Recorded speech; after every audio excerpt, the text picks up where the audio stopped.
Hello guys, luto tayo, samahan nyo ako. Okay, magluto tayo ng simpleng spaghetti. Ayan, ilagay ko na yung sibuyas. Hintayin nating medyo mag-brown ng konti. Ayan. Then, sunod natin yung bawang. Maglalagay ako ng bawang sa spaghetti kasi gusto kong amoy niya. Okay. Ayan.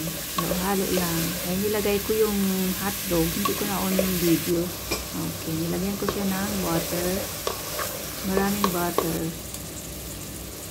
Ayan. Nilagay yung nor cube.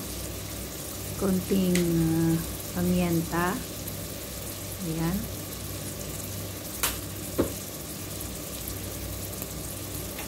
Antay lang tayo hanggang sa medyo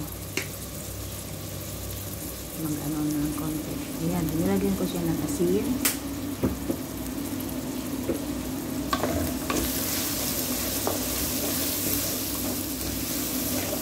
Halo-halo lang tayo. Nilagyan ko siya ng pepper, yung 3 colors, red, yellow, and green. Ano ba yan? Bell pepper. Sweet pepper, kumbaga. Ayan. Konting asin again. Ayan na siya. Nasa sa inyo na yung timpla ninyo. I-balance lang natin sa tamis ng sauce. Okay. Ayan, nilagay ko na yung ano dyan, tawag nito, sauce.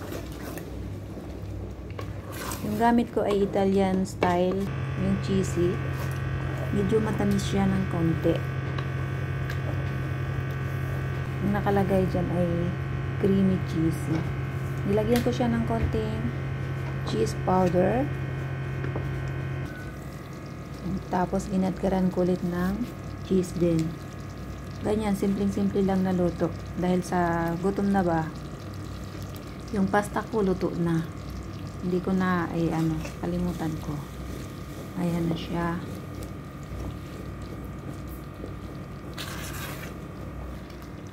Nilagyan ko ulit ng sauce. Dahil meron pa ako.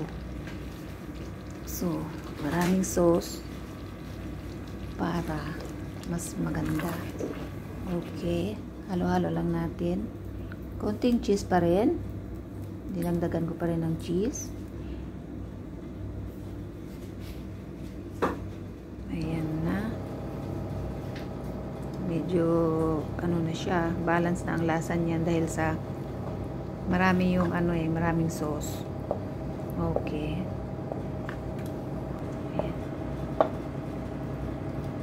Ayan, tapos na tayo. Thank you for watching, guys. See you again next time. Bye-bye.